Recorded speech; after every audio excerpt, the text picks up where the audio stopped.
Well, hello. Welcome back. It's good to see you again. This afternoon, I would like to cover a topic called teaching tools. And these are all everyday things that you may very well have and how you can employ them in the classroom to your benefit, with them ultimately assisting you, of course, in classroom management. First one I want to cover is the ubiquitous 3x5 card. Okay? And what I do is I have the students place their name. If I want home contact number, I'll have them add that as well. Just make sure they don't give you their cell number instead. Or anything else. If you are a secondary teacher and you have multiple classes per day, then just perhaps up in one of the corners you identify what the period number is. And there's a whole multitude of opportunity to use these. One is obviously for taking roll. You have a card per student. Every student has filled one out. And the students come in, they're quietly doing their bell work. And you power through the cards, checking to see who's there. You have a pile that isn't there. That gets transferred to your roll sheet. You quietly take in your roll. That's one of many ways too. Let's say there's a reason that creates the need for a call home. You don't have to go to a file or a folder in the office. You've got the information right there at hand, easily, quickly. And perhaps the greatest usage of these and the greatest benefit of the cards is for calling on students. There's a whole lot of strategy behind this, so let me just kind of play this out. Research has shown that we turn to and pay attention to the side of the classroom that relates to our handedness. And what that means is if you are right-handed, okay, you will instinctively or innately turn to the right-hand side of your classroom. And then obviously those students who are located there are the ones who, more often than not, are selected to participate. So the cards will allow you to get away from that. One thing. Second item, we all have students in our classroom who we barely get to, or we're approaching the end of a question, and those hands shoot up, and they go, I know, I know, I know. And there's this big commotion that gets created. Okay?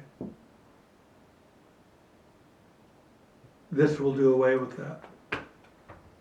Because you're going to wind up explaining the routine, as you do all routines in your classroom. You're going to wind up explaining and then repeating and revisiting the routine. And the routine is that when I get to a question, I will select who answers.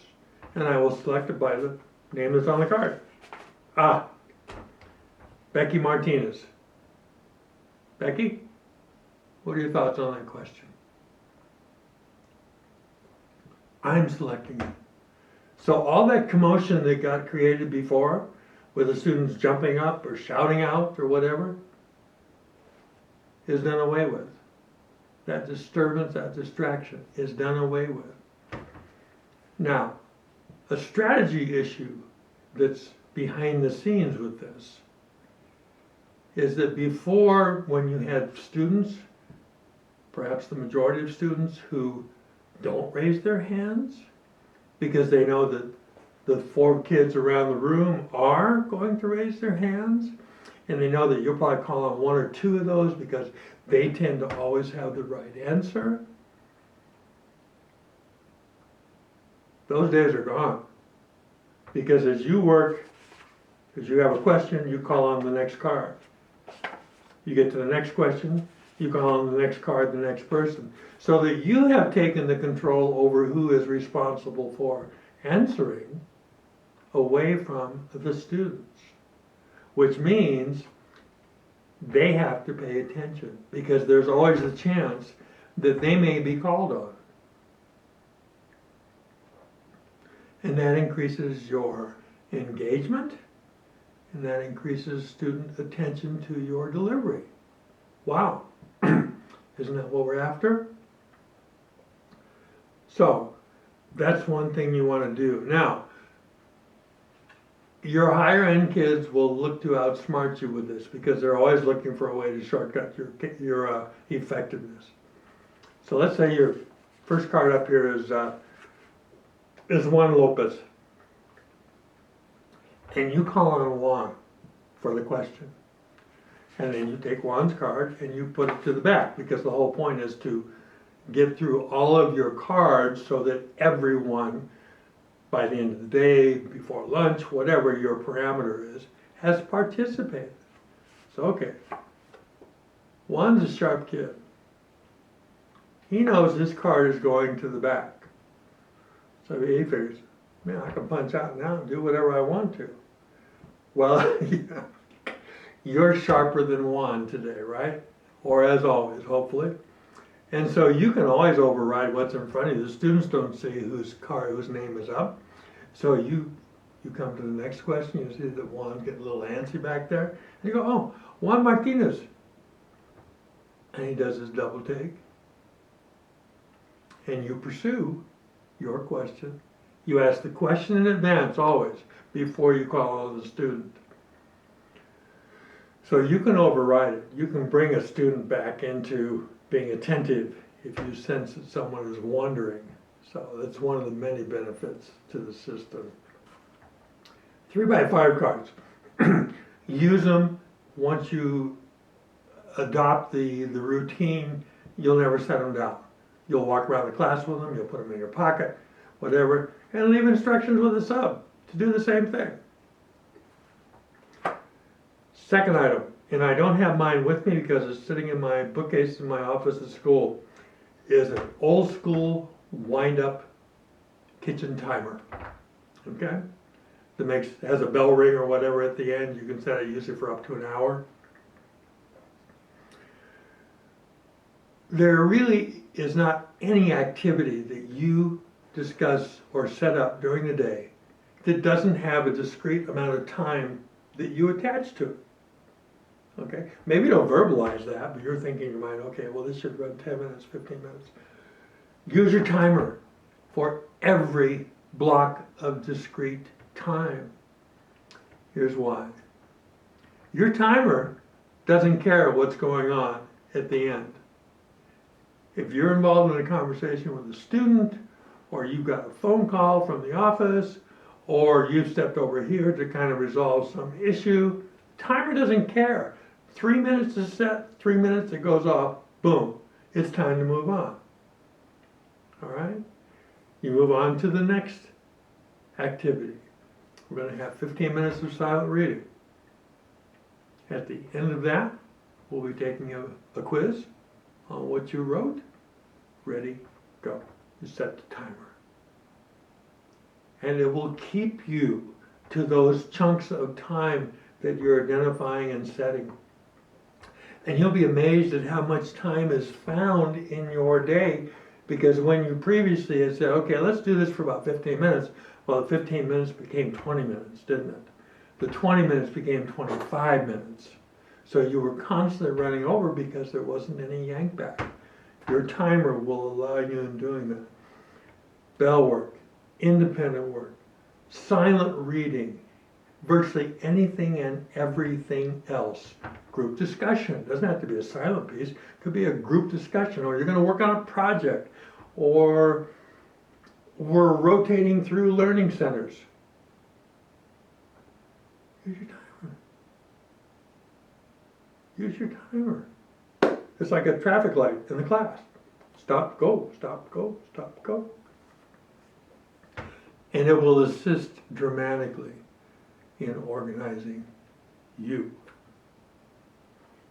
All right, last tool I want to discuss today is, no, it is not your cell phone. It is video camera. Video camera is one of the most effective, powerful tools that you can use in your classroom. And I want you to primarily use it to video yourself. Why, Professor Risden? Why would I do that? I know what I look like. I get dressed in the morning, I walk out the door, I come in, I know what I look like. Yeah, but you don't know how you teach. And the video will not lie. Excuse me. You will actually look and listen to how you appear in front of the class.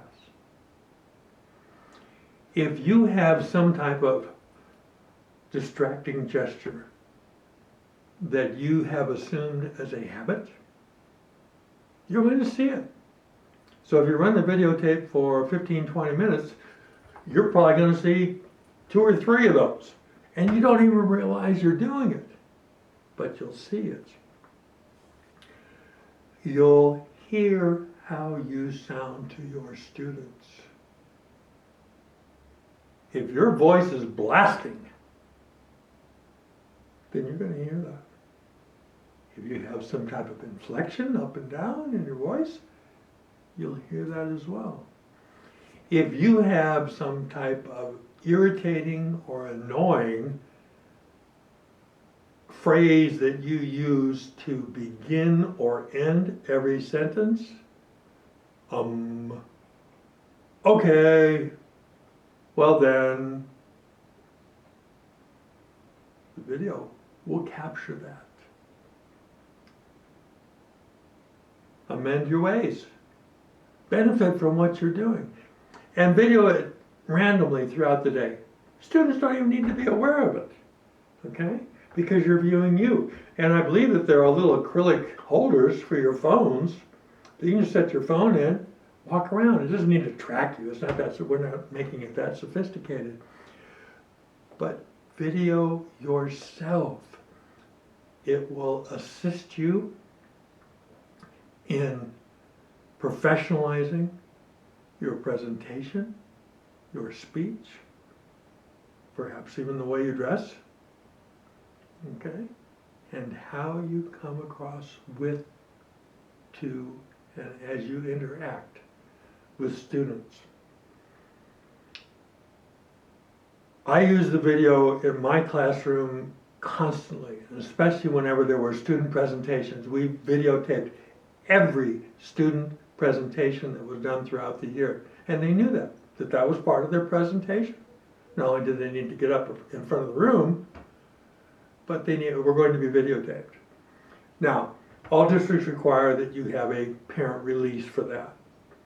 So what I would do is I would send that form home the first week of school. Because I knew that before long I was going to want to video the students. You get the form back, you put it on file, done deal. So if an opportunity arises, or let's say you decide to walk around the class someday, and you're just randomly videoing group work, okay? You've got your permissions already in place. Done deal. Special projects. I've got one teacher here in Silver who apparently put an extensive bulletin board out in the main hallway. And that's the kind of thing that should be videotaped. Those of you that have a homeroom or your own class website that maybe is within an umbrella of your school website, post that stuff. Parents love to see that stuff. There's nothing a parent loves more than to see their own child in a movie. Tell them, Ed, hey kids, tell mom and dad to visit the classroom website because you're going to be on it. Parents love that stuff. So, lots of reasons. Now, if you have your own little handy cam or something like that, that's a little more obvious when you are because it has a little red eye. But put it in the back of the room. I mean, if it's about you, students don't even need to be aware of it. Put it in the back of the room, bell rings, push the go button, run the tape. And do it repeatedly. as a self-improvement commitment. It is really a powerful opportunity. All right, quick review.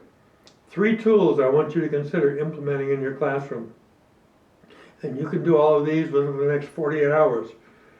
3x5 cards. The office has them in stacks.